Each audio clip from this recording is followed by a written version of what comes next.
Alemania de posguerra.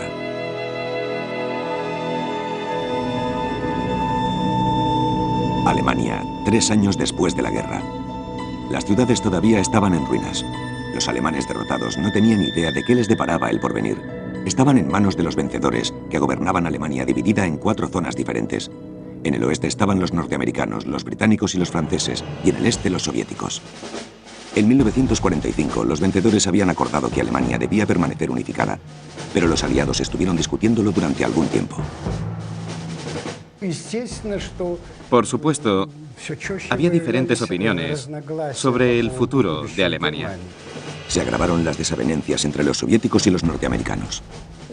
Empezamos a darnos cuenta de que no podíamos fingir para siempre que eran nuestros aliados.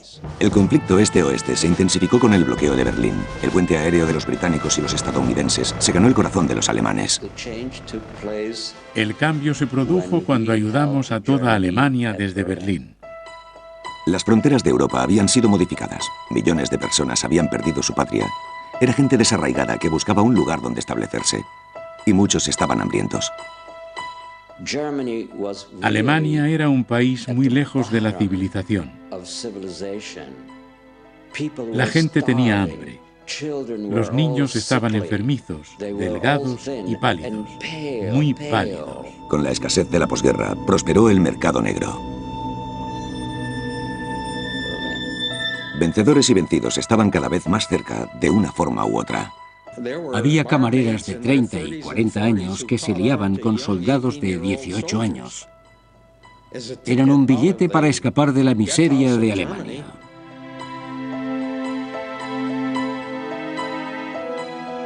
La Guerra Fría. Todos los europeos sufrieron lo indecible durante la guerra. Muchos quedaron impedidos, habían perdido un brazo, una pierna o la vista. Pero mantenían la voluntad de vivir. Lo que contaba era el futuro, no el pasado.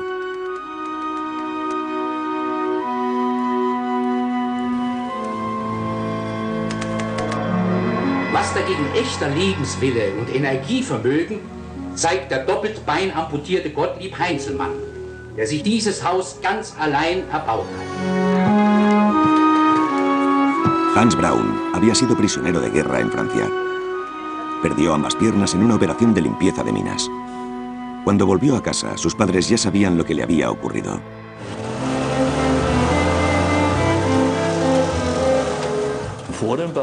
Fuera de la estación ferroviaria de Kassel, me esperaba una ambulancia de la Cruz Roja y me llevaron a casa.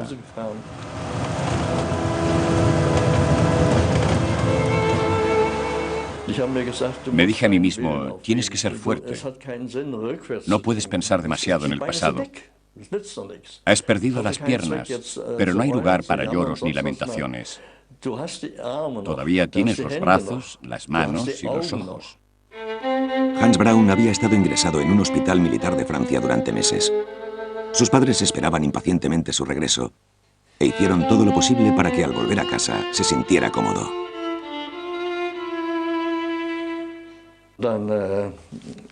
Me llevaron dentro y me sentaron en el sofá.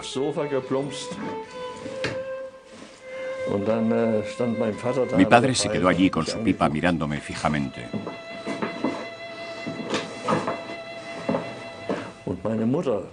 Y mi madre dijo, ¿te frío una chuleta, hijo? Mi madre era muy práctica. Sabía que me gustaban las chuletas rebozadas acompañadas de un par de huevos y le dije, sí, mamá.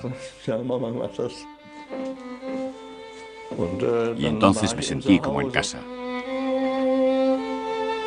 El padre siempre había estado orgulloso de su hijo, que estaba dotado para los deportes y el arte. Pero Hans Braun se enfrentaba a su mayor desafío. Quería andar, pero nadie creía que lo haría, ni siquiera mi padre.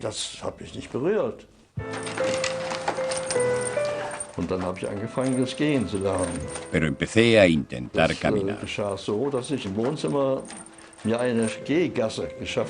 Hice una especie de sendero en la sala, formando un pasillo con el respaldo del sofá. La primera vez que lo intenté, mi padre estaba en la puerta con su pipa en la boca mirándome. Me levanté solo y avancé tambaleándome.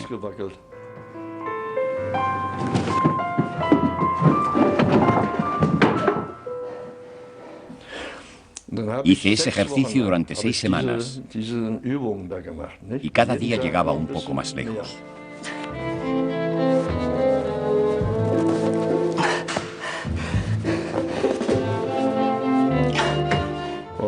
Después de practicar esas 6 semanas, me las arreglé para ir de la sala a la cocina sin ningún apoyo.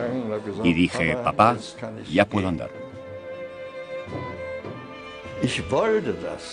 Quería hacerlo. Estaba totalmente decidido a volver a caminar. También quería conocer a una chica, casarme, tener una familia, un hijo, y lo conseguí todo. En 1948 había 4 poderes que gobernaban Alemania: los rusos, los norteamericanos, los británicos y los franceses. Pero se habían peleado entre sí. La frontera entre la zona soviética y la zona occidental se había convertido en el primer frente de la Guerra Fría. En los cuarteles centrales de Frankfurt, de la zona británica y estadounidense, la decisión era a favor de la confrontación. Cuando la Unión Soviética empezó a actuar de la forma en que lo hizo, al estilo de cualquier régimen totalitario, como cualquier régimen ideológico, empezamos a darnos cuenta de que no podíamos fingir para siempre que eran nuestros aliados. Estuvimos así durante el 46 y el 47, en etapas. Nadie puede negar que las fuerzas occidentales se esforzaron por mantener la alianza, pero nos fue imposible. Ante todo, cada vencedor perseguía sus propios intereses. Las fuerzas occidentales querían democracia y un mercado económico, y si era necesario, a expensas de la Unión Alemana. Los soviéticos querían una sociedad socialista en toda Alemania, controlada por los comunistas alemanes. Cada vez eran más frecuentes las diferencias de opinión sobre el futuro de Alemania.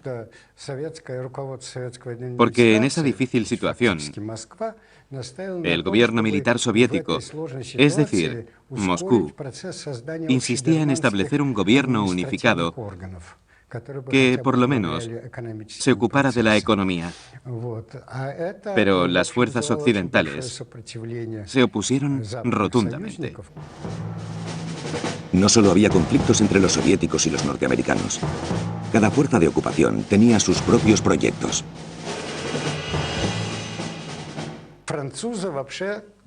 Los franceses siguieron impidiendo que Alemania se unificara. Y su relación con el gobierno norteamericano era algo complicada. Estos, a su vez, también tenían dificultades con los británicos.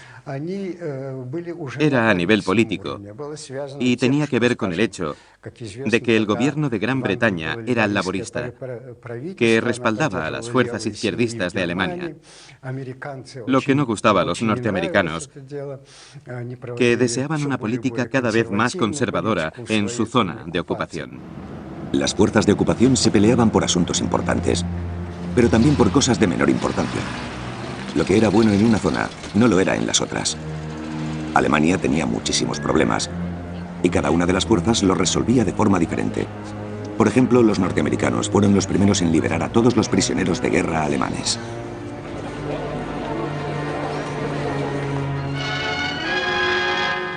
Vor kurzem verließ ein letzter Trupp deutscher Kriegsgefangener das Lager Dachau. Damit sind alle in amerikanischer Hand befindlichen deutschen Kriegsgefangenen in Freiheit gesetzt. Insgesamt wurden seit Mai 1945 in den Lagern Dachau, Regensburg und Bad Aibling über 460.000 deutsche Kriegsgefangene entlassen. Los aliados habían apresado a 11 millones de soldados alemanes. En el transcurso de la Segunda Guerra Mundial, entre ambos bandos hubo un total de 20 millones de prisioneros de guerra.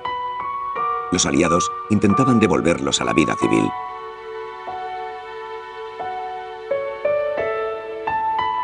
Pero el regreso no siempre era agradable. Recuerdo que una de esas veces saltaron de los camiones para irse a casa y me quedé allí observando.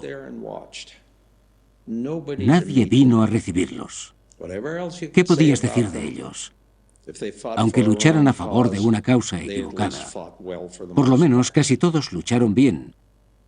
Y no solo los soldados, sino también la población civil, que sufría los llamados daños colaterales, aunque no era algo deliberado.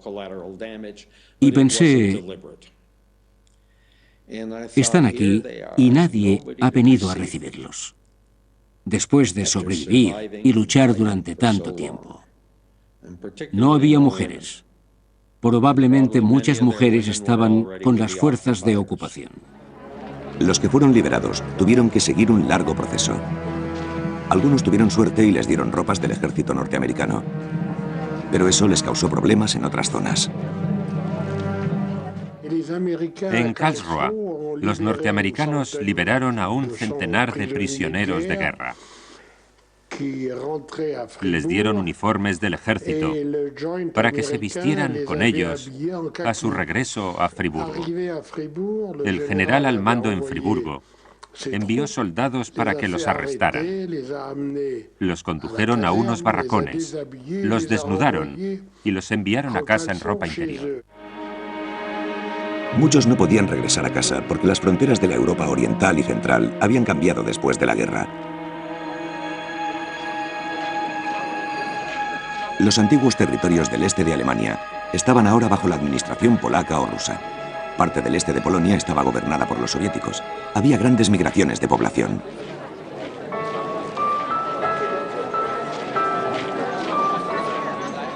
Muchos prisioneros de guerra liberados estaban desorientados.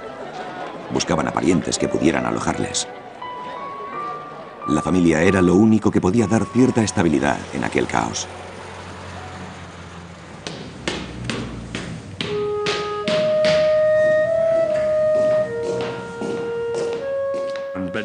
Yo tenía varios parientes en Berlín.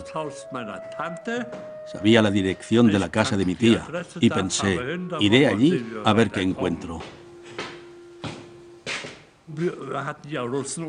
Vestíamos uniformes soviéticos y los berlineses creían que éramos rusos, hasta que nos oían hablar en alemán y nos preguntaban, ¿de dónde sois? Estábamos presos en Rumanía, en los Cárpatos. Algunos nos preguntaban, ¿conocéis a fulano? Mi hijo estaba allí. Helmut Augustat tenía 22 años y era de Königsberg. Después de pasar un año en un campo de prisioneros ruso, fue liberado en la zona soviética.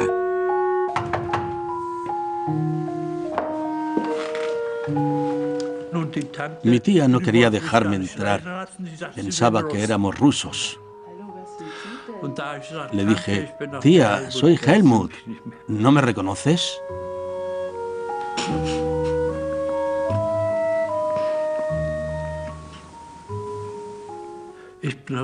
Soy Helmut de Königsberg.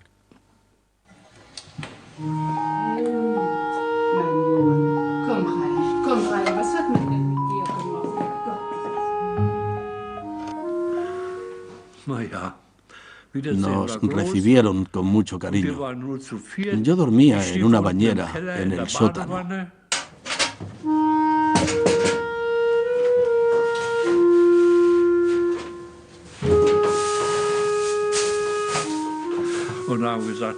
Pero no podíamos quedarnos.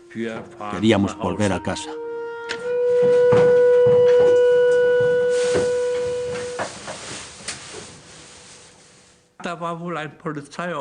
Uno de los vecinos era policía y había oído decir que funcionaban los transbordadores de Warnemünde a Königsberg.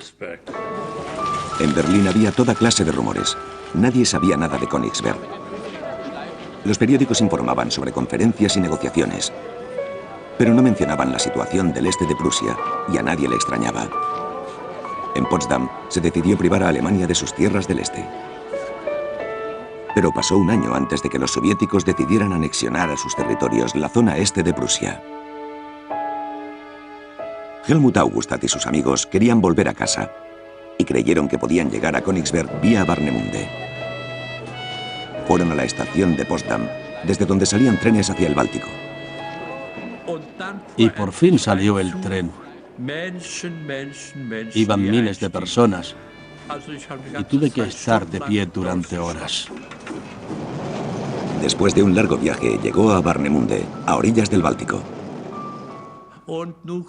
Y entonces sufrimos una gran decepción. No se veía ningún barco. Preguntamos por todas partes. ¿Hay algún barco que salga de aquí para Königsberg? No. Aquí ya no funciona nada. Todo está destrozado. Olvidaros de ir a Königsberg.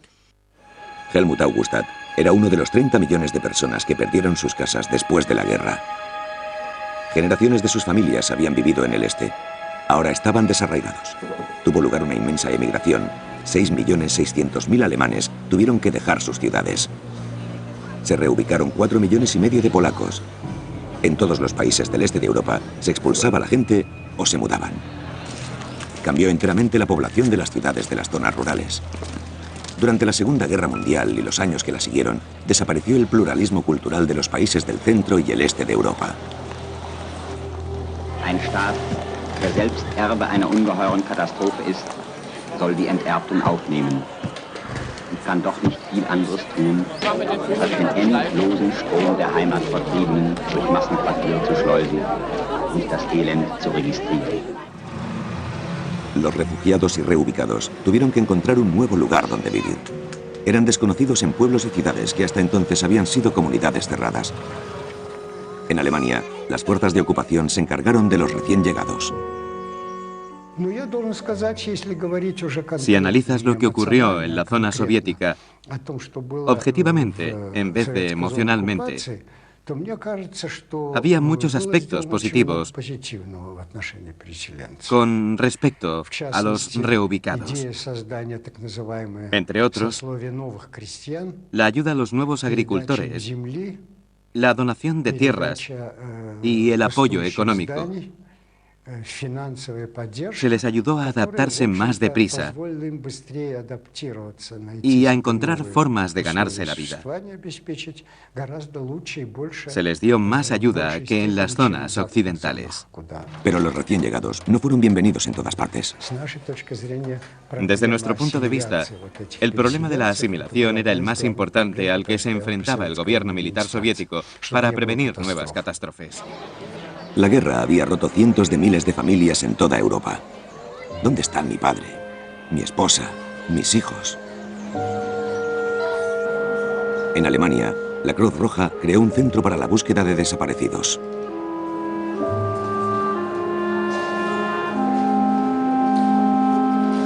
Cada día había llamamientos en las emisoras. Der Soldat Fritz Unruh, geboren am 17.08.1907 in Kaltjenen, sucht seine Frau Martha Unruh. El noticiario cinematográfico de la zona soviética, Testigo Ocular, ayudaba a los niños que buscaban a sus padres. Hans-Jürgen Nack, Geburtsort Stettin, sucht die Mutter.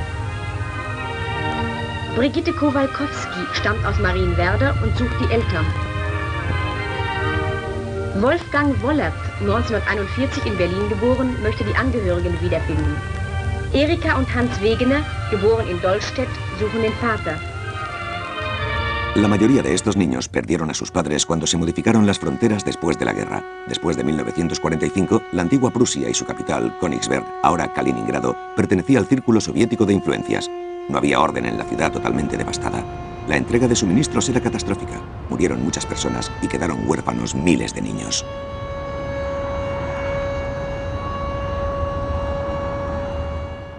Mi madre murió de hambre, enfermó de disentería y aunque consiguiésemos un par de mendrugos de pan, no podía comer. Christa Pfeiler tenía 11 años en 1945 y vivía en la destrozada Königsberg, ocupada por los soviéticos. Ella y su hermana menor tuvieron que enterrar a su madre en un hoyo que hicieron en el suelo.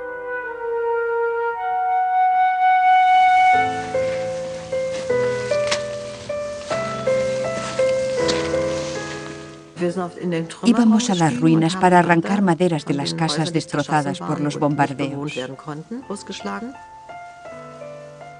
Una vez anduve en equilibrio sobre una viga del techo de un viejo salón de baile para coger 3 tablas.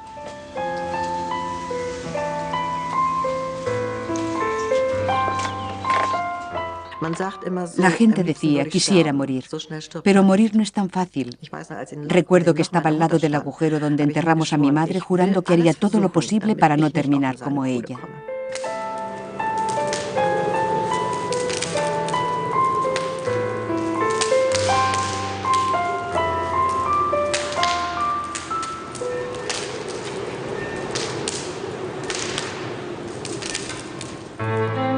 Después de un año, los niños fueron internados en un orfanato soviético. Krista Pfeiler aprendió ruso. Estaba destinada a convertirse en una buena ciudadana soviética. Pero entonces les comunicaron que regresaban a Alemania. Krista Pfeiler y su hermana viajaron en un tren de carga a la zona soviética, donde había un campamento de recepción para niños perdidos. Desde allí, ellas y miles de niñas y niños fueron instalados en varios orfanatos, y a veces con familias.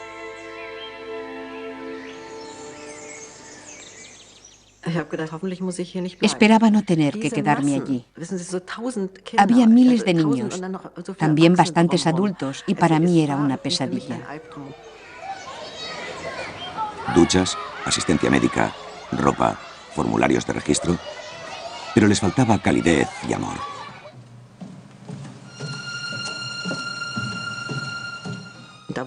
Nos separaron por edades y no permitieron que mi hermana se quedara conmigo. La alojaron en una habitación diferente. Y esa misma noche vino a buscarme.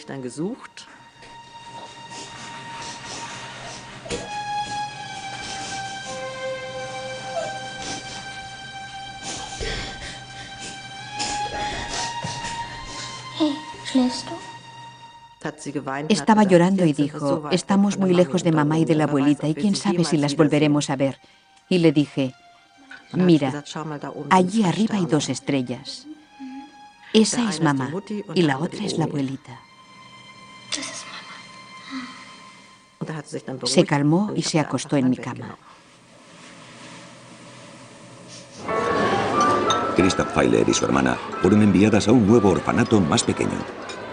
Estaban completamente solas, sin familia. Pero pronto iban a encontrar una nueva casa, por lo menos para las fiestas de Navidad. En el pequeño orfanato de Belka celebraron una fiesta navideña y todos tuvimos un regalo. Luego nos dijeron que se había hecho un llamamiento y que íbamos a pasar la Navidad con familias. Tenías que decir si aceptabas. La Navidad sería una prueba para Krista Pfeiler y su hermana. Si gustaban a la familia, podrían quedarse con ellos.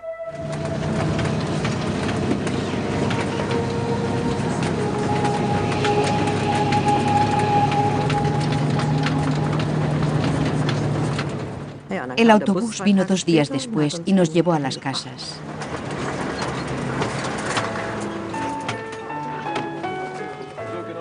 El pueblo era Groß-Postwitz. Tenía una iglesia, una gran plaza y 2 escuelas.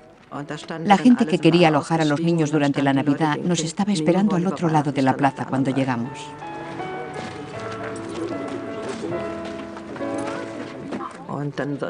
Estábamos en la plaza del mercado y la gente escogía al niño que quería acoger. A mí no me gustaba que me observasen de ese modo.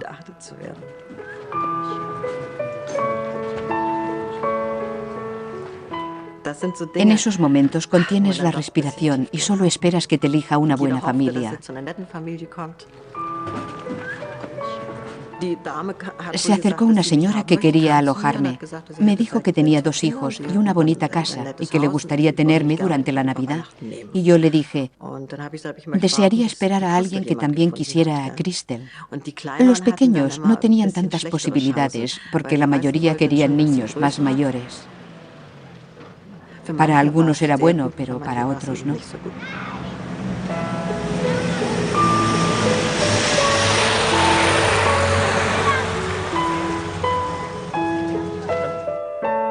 Las hermanas se quedaron con su nueva familia después de la Navidad. Pero nada podía reemplazar la calidez de su infancia perdida. Todo fue bien.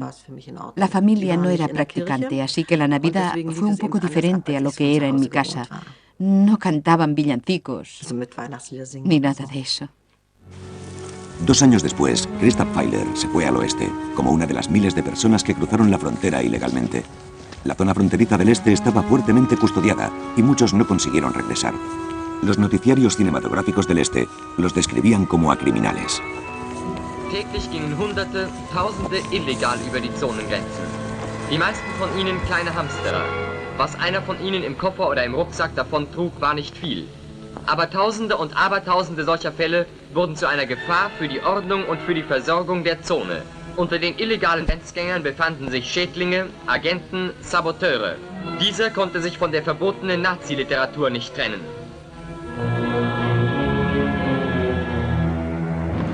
En el este, el gobierno militar soviético y el SED controlaban la política y la economía. La distribución de suministros seguía siendo catastrófica, pero los soviéticos se negaban a aceptar ayuda del oeste bajo las condiciones fijadas por Estados Unidos. Intentábamos mejorar la economía alemana y ofrecimos ayuda a los rusos, a la zona rusa. En ese momento, debieron aceptarla porque era beneficiosa para ellos, pero pensaron que perderían el control y su principal objetivo, dominar en toda Europa. El este y el oeste se miraban con desconfianza. ¿O solo era un malentendido? No tengo la menor idea de dónde llegó esa información. Pero por lo que yo sé, en esos momentos, para la Unión Soviética lo más importante era conservar lo que tenía. En el este se confiaba en el comunismo y en una economía planificada. Lo que era bueno para la Unión Soviética era bueno para Alemania. Mehr elektrische Energie erzeugen, die Kohlenförderung steigern, mehr Stahl produzieren und das Transportsystem erweitern. Das sind die 4 Fundamente des Wiederaufbaus unserer gesamten Wirtschaft. Los soviéticos y el SED todavía creían que se podía mantener una Alemania unificada. Hasta 1948, como periodistas, como seres humanos, como miembros del gobierno militar soviético, estábamos convencidos de que habría una Alemania unificada, quizá un Estado federal acordado. Pero el clima político del mundo estaba cambiando. Europa se vio sorprendida por la Guerra Fría. En Polonia y Checoslovaquia se instauró el régimen comunista. El estancamiento económico estaba afectando al humor del este. La propaganda se estaba volviendo más agresiva. Era fácil encontrar un chivo expiatorio. El culpable era el capitalismo occidental. Los noticiarios cinematográficos del este seguían exigiendo una Alemania unificada. Gerade heute, da die Spaltung Deutschlands durch das Treiben einer Clique verantwortungsloser Politiker, die Kriegsherze des Monopolkapitals, zu einer akuten Gefahr geworden ist, wird durch Leipzig erneut und nachdrücklich bekundet, dass die deutsche Wirtschaft zusammengehört und nicht für ewig auseinandergerissen werden kann und darf. Europa se enfrentaba al abismo de una nueva guerra. El triunfo de Stalin se anunciaba en Berlín, en los sectores occidentales vulnerables. Los soviéticos montaron controles más severos en las rutas de acceso a la antigua capital del Reich.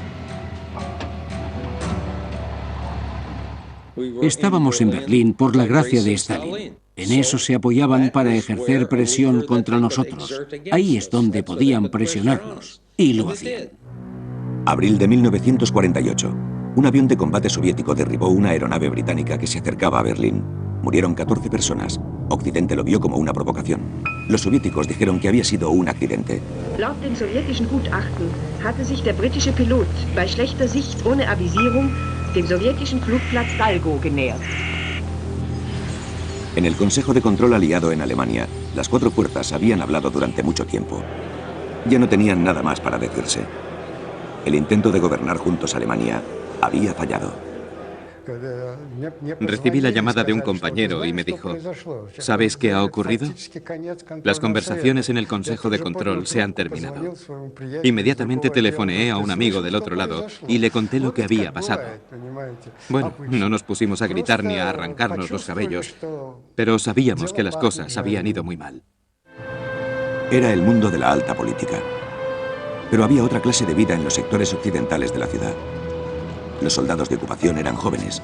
Las mujeres alemanas habían soportado muchas privaciones y había escasez de hombres. Era despampanante, muy bella.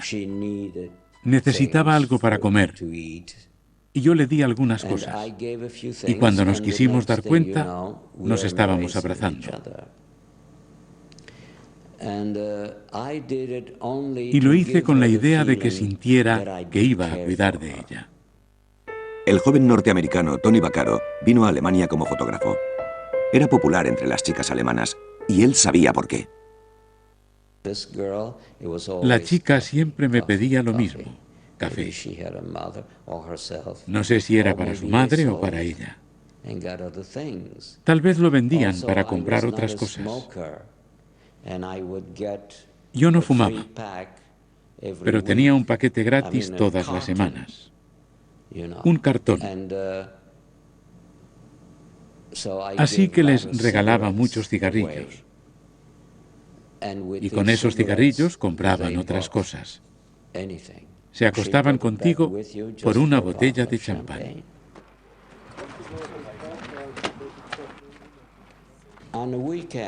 Un fin de semana del verano, yo estaba tomando el sol en ropa interior.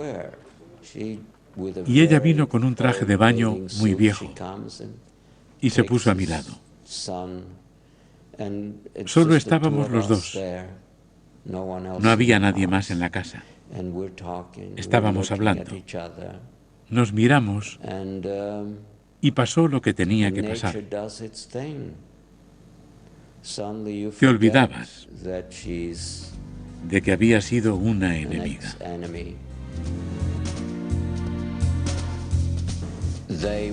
Estaban desilusionados. Pensaban que los norteamericanos no estábamos civilizados. Abundaban los bares, los clubes y los cabarets. Las mujeres querían tener algunas comodidades, un hombro en el que apoyarse y tal vez algo más. Es una forma de sobrevivir. Había camareras de entre 30 y 40 años que se liaban con soldados de 18 años para tener un billete de salida de Alemania y marcharse con ellos a los prósperos Estados Unidos. Pero también había amor verdadero entre las ruinas.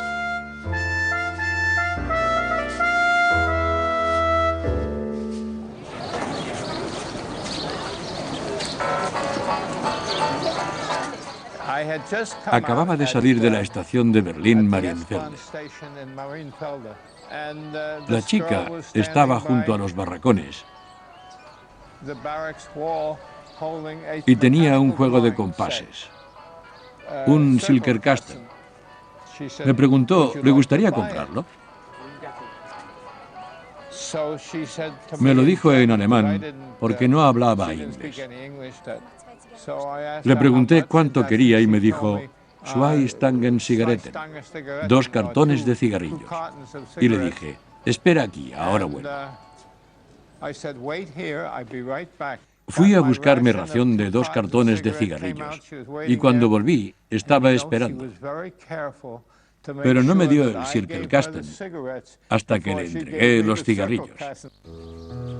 Paul Johnson había llegado a Berlín el día anterior. Era oficial del ejército norteamericano y tenía una tarea especial: recuperar los cadáveres de los soldados estadounidenses que aún no se habían hallado. Lilo era viuda de guerra. Necesitaba los cigarrillos para comprar comida para sus 2 hijos, su madre y para ella. Hicimos el intercambio y le pregunté de dónde era y esas cosas. Y me dijo, de Mariendorf. Yo quería volver a verla y le pregunté, ¿tienes alguna otra cosa en casa que quieras vender? Cuando se fue, me quedé mirándola y pensé, es una mujer preciosa. Y entonces se volvió y me vio, porque yo seguía allí. Se detuvo y nos sonreímos. Caminamos el uno hacia el otro. Nos dimos nuestros nombres y direcciones y olvidamos quiénes éramos y de dónde veníamos. Y así es como nos conocimos. Fue amor a primera vista. Bueno, a segunda vista. Enseguida se comprometieron. Y al poco tiempo llevó a casa a Mr. Johnson. Al principio su madre no estaba conforme. Era de Fort Palmer. Y era muy cerrada. Ya saben a qué me refiero, muy de pueblo. Pero al final me aceptó. Y me llamaba Johnny Line. Y cuando empecé a llevarle raciones de carne o una carga de carbón para la chimenea, entonces todo se arregló. Un norteamericano con una mujer alemana. Ocurría mucho en aquellos años. Se enamoraban, querían disfrutar de la vida, pero había quien no lo aprobaba. Pasábamos muy buenos ratos juntos. Íbamos al Sportstadion, al Staatsoper, pero para ella no era fácil. Había cientos de sectores de la población de Berlín que aceptaban la relación entre los norteamericanos y las mujeres alemanas, pero en su vecindario había algunos que a sus espaldas la llamaban Amihu, amiga de los yanquis. Dijo, a mí no me importa lo que digan, solo contamos tú y yo. Paul Johnson quería casarse con su Lilo. Tuvo que conseguir varios documentos del ejército, del capellán del ejército, de las autoridades de la ciudad, del gobierno militar. El papeleo era interminable. Los documentos tardaron en llegar cerca de 1 año y 3 meses.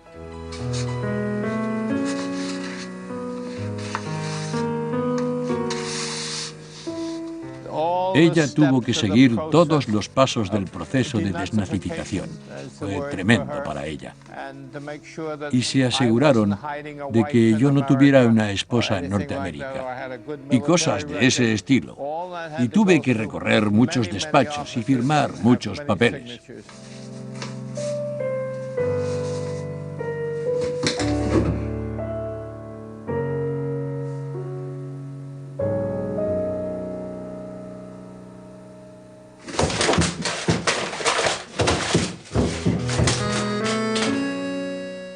Un día volví a casa de la oficina y sobre la mesa de la cocina estaban rotos todos los documentos.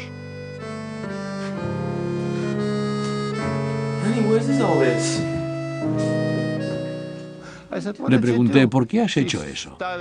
Empezó a llorar y me dijo, los norteamericanos me odiarán porque soy alemana. Y yo le contesté, estás equivocada, nosotros no os odiamos.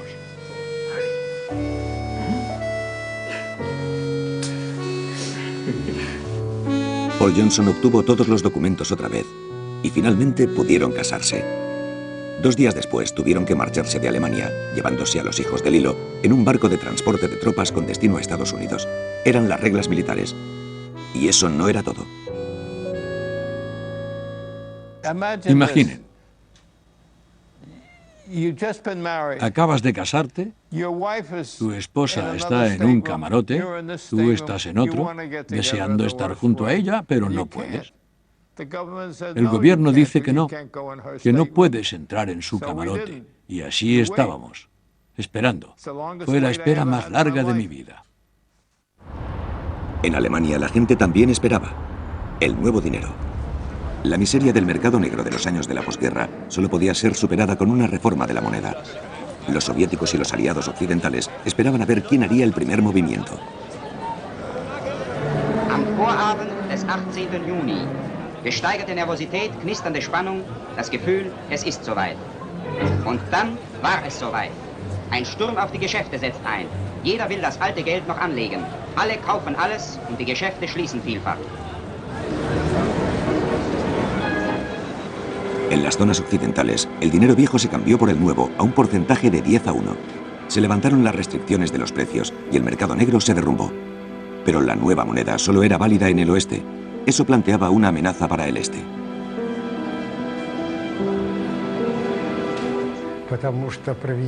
La introducción de la reforma de la moneda, que no se informó a la Unión Soviética, fue como un puñetazo en el estómago.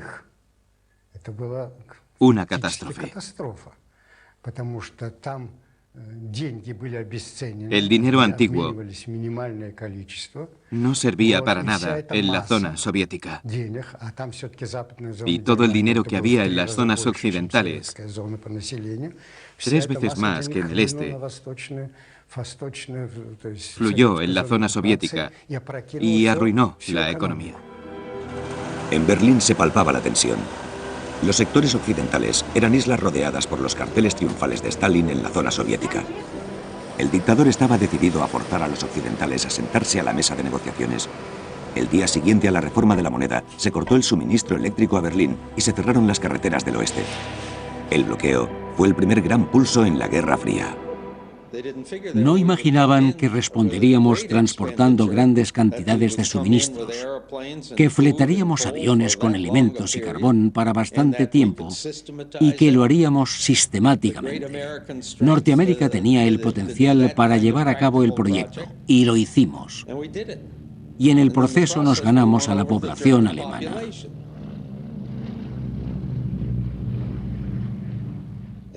Había mucha preocupación, tensión, pero no nos rendimos. Era algo que teníamos que hacer. No podíamos llegar a Berlín más que por aire, y allí teníamos soldados, teníamos familia. El puente aéreo de Berlín fue la mayor operación militar de la posguerra emprendida por los aliados occidentales. Llegaba un avión norteamericano o británico cada 10 minutos, llevando suministros por los pasillos aéreos. El Berlín occidental sobrevivió a pesar del bloqueo. Yo estaba allí en esa época, en Berlín. Los aviones volaban sobre mi casa para aterrizar. Apenas podías dormir. Pasaba uno cada 10 minutos. Después de unos meses, quedó claro que nuestro plan había fallado. Los aviones descargaban uno tras otro en los aeropuertos de Tempelhof y Gatow. El carbón, la harina, el azúcar y los cigarrillos se transportaban en camiones. Los soviéticos sabían que habían sido derrotados. Incluso hubo una conferencia de prensa. Uno de los corresponsales británicos hizo una pregunta. ¿Dispararán ustedes a los aviones? La respuesta fue, no, no dispararemos. Ya no tenía ningún sentido. Deberíamos haber llegado a un acuerdo y terminado con el estúpido bloqueo. But the bridge wasn't just busy, it was collision-proof too. Each plane was separated from every other by 3 minutes and 1,000 feet. And that's how it went, 24 hours a day. Los pilotos norteamericanos y británicos arriesgaban la vida volando por los angostos pasillos aéreos y aterrizando entre un mar de edificios. Durante el año que duró el bloqueo, hubo accidentes continuamente, con resultado de muertos y heridos. Pero eso no cambió nada. El este y el oeste habían decidido seguir por caminos separados. El verano de 1948, los aliados occidentales ordenaron la fundación del Estado de Alemania Occidental. Die Militärgouverneure wiesen die Ministerpräsidenten an, bis spätestens 1. September dieses Jahres eine verfassunggebende Versammlung einzuberufen, wenigstens Westdeutschland zu einer politischen Einheit zusammenzuschließen. Unas semanas después, por orden del Soviet, el Congreso del Pueblo se reunió en Berlín del Este para redactar la constitución de un segundo Estado alemán. Am Schluss der Sitzung wurde der Antrag angenommen, die Farben Schwarz-Rot-Gold zu den Farben der Deutschen Demokratischen Republik zu erheben. Heute bereits ein Symbol der Einheit und der nationalen Selbsthilfe, werden sie morgen, wenn nötig, für alle fortschrittlichen Deutschen das Symbol des nationalen Widerstandes gegen die Kräfte sein, die die Teilung und die Auflösung unseres Vaterlandes betreiben. No hubo acuerdo en el frente político, pero a un nivel más humilde la gente se vio obligada a llegar a compromisos. Helmut Augustat había encontrado trabajo en Rostock, en la costa del Báltico, porque no podía regresar a Königsberg, su ciudad natal, ahora territorio soviético. Leí un anuncio de unos cursos para formación de maestros. Hacían falta maestros. Y yo siempre había querido dedicarme a la enseñanza. Helmut Augustat aprovechó la oportunidad y empezó a prepararse para ser nuevo maestro. Los maestros entrenados en el marxismo debían enseñar a los niños el camino hacia un futuro mundo comunista. Después de un breve curso, Helmut consiguió su primer trabajo.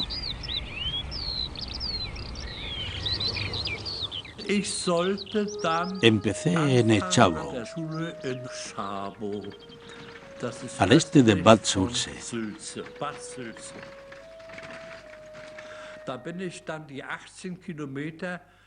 Tenía que recorrer 18 kilómetros desde Sanitz a Bad Sulze, en carros o carretas tirados por caballos que iban de un pueblo a otro.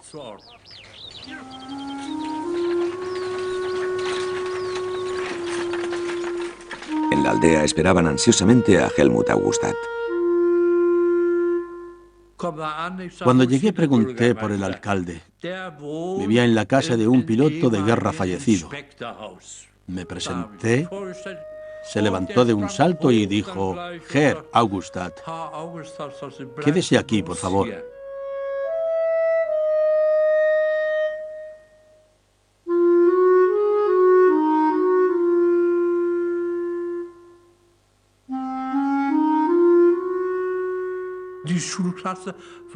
Las clases se daban en la casa de una finca. Había una pizarra, unos cuantos mapas y bancos para los 8 niveles. Empecé un lunes, mi primer día en la escuela. ¿Qué sabéis del escarabajo de la patata? Nadie sabía nada de eso. Yo tenía un magnífico libro de biología donde encontré una página sobre esa especie de escarabajo y les conté lo que sabía.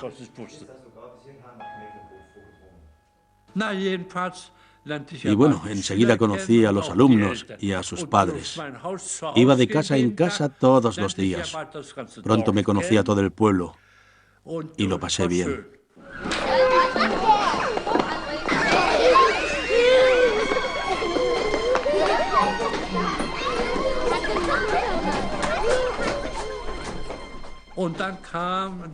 Y entonces vino el secretario del partido y me preguntó si me gustaría afiliarme. Le dije que no sabía nada del partido. Vino unas cuantas veces y me dijo que tenía que afiliarme, porque todos los demás ya lo habían hecho. Acepté y me afilié. El Partido Comunista era todopoderoso en la zona soviética. Era la base de la sociedad socialista. El nuevo maestro tuvo que asistir a un curso. Me explicaron lo estupendo que es el comunismo y que cada uno vive de acuerdo a su valía. A quien se lo merece le dan un automóvil o una motocicleta, y etc. El curso duró 2 semanas y cada día había un tema nuevo. Lo estupendo que era el comunismo. Había un enemigo evidente, Occidente, donde las personas eran esclavas del capital. Occidente estaba destruyendo la Unión Alemana. El partido nos dijo que la zona oeste quería explotarnos y subyugarnos, pero en realidad no sabíamos cómo era la zona oeste. Helmut Augustat adoraba su profesión. En una colonia de vacaciones de la escuela cerca del Báltico, conoció a alguien que iba a cambiar su vida. Irma, el gran amor de su vida.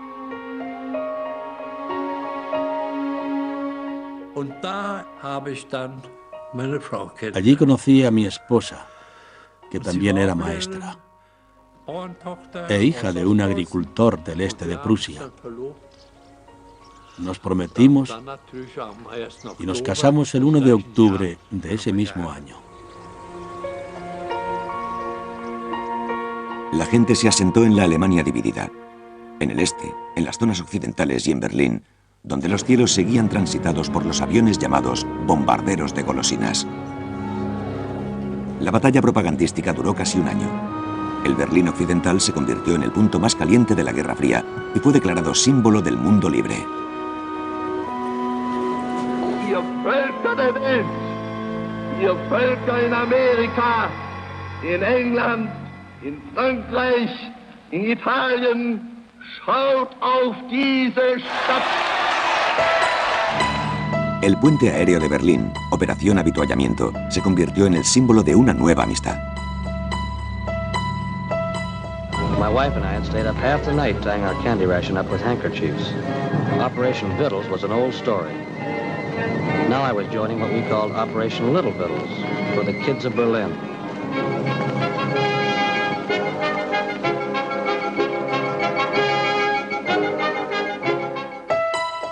Los alemanes, por gusto o por necesidad, habían hecho amistad con las fuerzas de ocupación.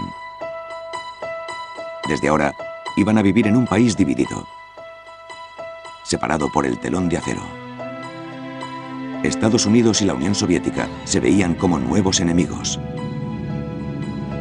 El bloqueo de Berlín y el puente aéreo fueron el origen de una nueva era para Europa y el mundo.